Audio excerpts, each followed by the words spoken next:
C'est ça, quand tu arrives à dresser une génisse comme ça ou un taureau, c'est là que tu te dis que tu ne travailles pas pour rien. Quand tu arrives à promener une vache aussi bien, mieux qu'un chien, c'est là que tu te dis que tu es content du boulot et que c'est vraiment ta passion. Quand tu veux faire ça, après, pour moi, c'est mon rêve.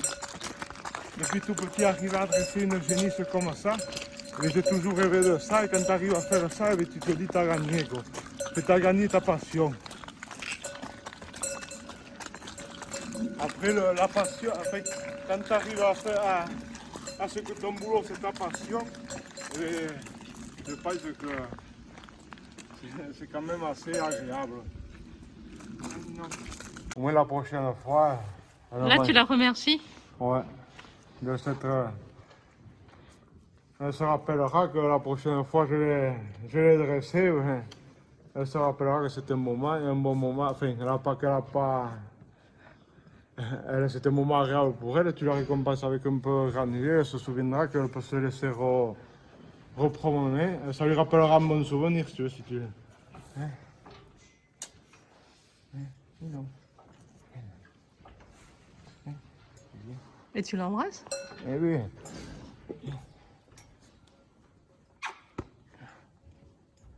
Bien, maintenant, bien.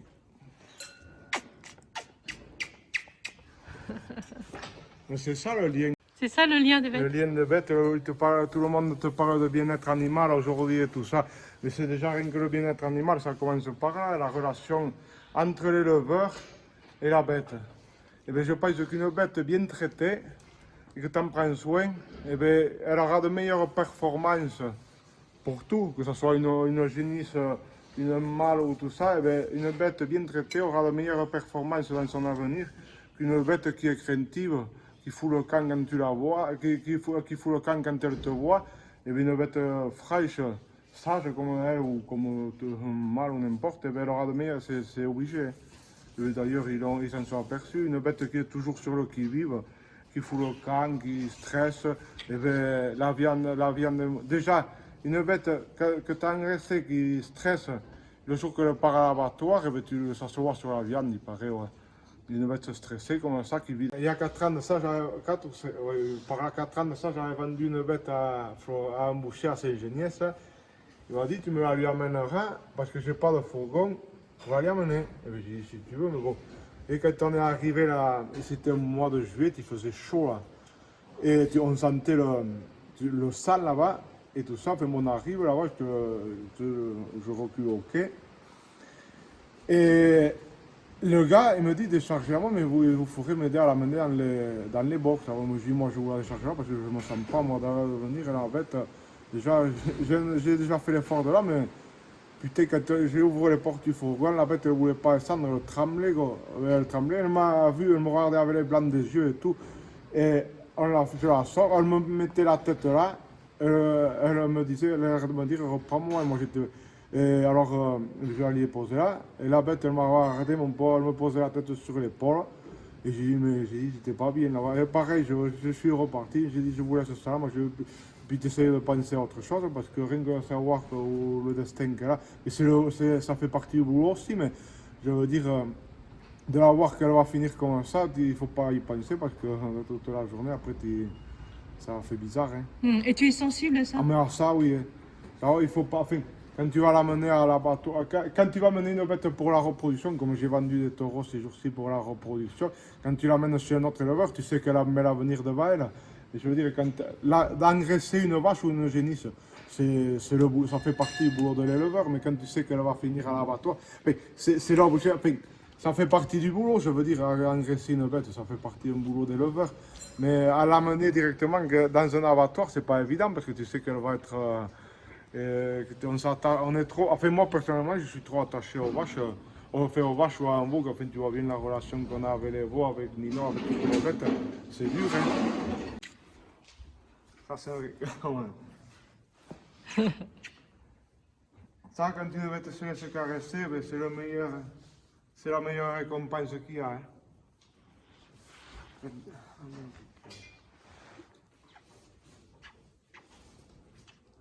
Ah oui, Et oui. t'énerve pas. C'est parce que sa maman, elle est morte. Hein. Oui, voilà.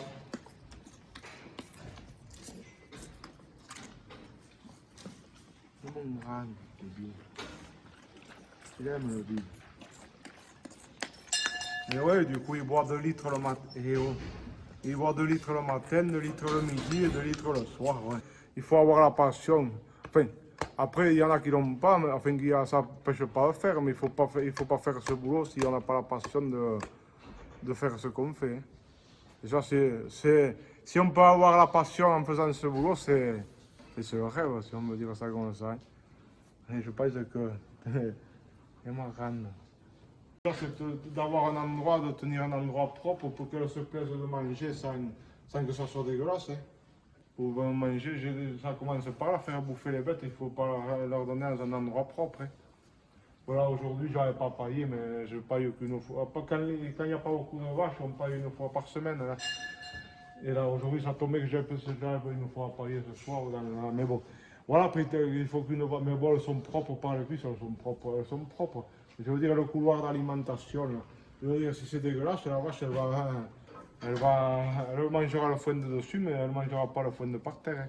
Depuis qu'on est rentré, on n'a pas entendu une crier parce qu'elles mangent à leur faim. Je leur laisse du foin plus ou moins en permanence devant et elles viennent manger quand elles veulent. Et elles sont contentes. Hein. Pour qu'une bête soit calme, il y a la part génétique, le père ou la mère qui fait pour au moins 50%. Et après l'autre partie, c'est l'éleveur qui fait que la bête soit amener une vache. Arriver à ce qu'un veau ou une génisse soit calme, c'est la part de l'éleveur qui a avec la relation de ses bêtes. Parce qu'au final, si le père d'un veau ou d'une génisse est calme, et la mère c'est pareil, si l'éleveur s'il passe pas du temps avec ses bêtes, tu auras une génisse, une génisse ou un mâle qui est, pas forcément, tu n'arriveras pas, une génisse, tu n'arriveras pas à la caresser si tu ne passes pas du temps dedans, hein, malgré que la part génétique il joue dedans. Hein. Je veux dire, c'est la relation des bêtes, je veux dire, ça vient de par là.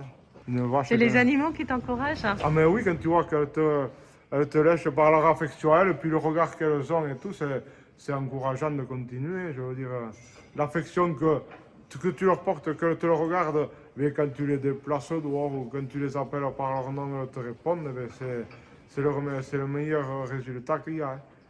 Qui t'encourage à continuer, quoi. Malgré que des fois, comme pour tous les éleveurs, la conjoncture n'est pas toujours... on le voit bien dans l'actualité aujourd'hui. Hein. Je veux dire,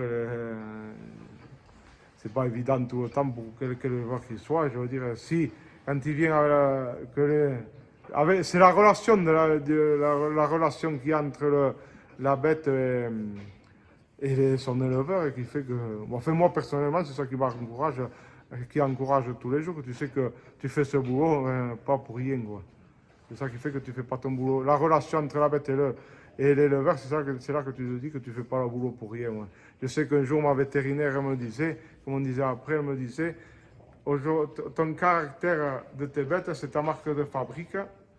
Et elle me disait, continue à le garder, c'est ça qui te fera connaître pour vendre des bêtes pour la reproduction. Et elle a raison dans un sens, elle me dit, tu as un lien assez énorme avec tes bêtes. Elle me disait, tu considères beaucoup tes bêtes, et même peut-être des fois trop, tu les considères comme ta famille. Et elle a un peu raison, parce que avec le lien que j'ai avec mes bêtes, c'est ça qui est encourageant. C'est ça qui est encourageant. Hein. Une bête, quand tu appelles qu'elle vienne, c'est assez... Je ne pense pas qu'il y a beaucoup d'élevages que tu appelles les bêtes qu'elles viennent comme ça. Ouais. Je ne pense pas. Hein. C'est la confiance entre l'éleveur et la bête. C'est la relation qui s'est instaurée entre les bêtes et l'animal, c'est la confiance. Et c'est ça qui fait toute la différence. Et pour le mot de la fête, c'est le bien-être. C'est tous ces deux mots liés qui font le bien-être animal, et j'en suis convaincu. Il n'y a pas d'élevage sans amour. Ça récapitule tout ce qu'on a dit ce matin, parce que c'est ça. Parce qu'il n'y a pas d'élevage sans amour.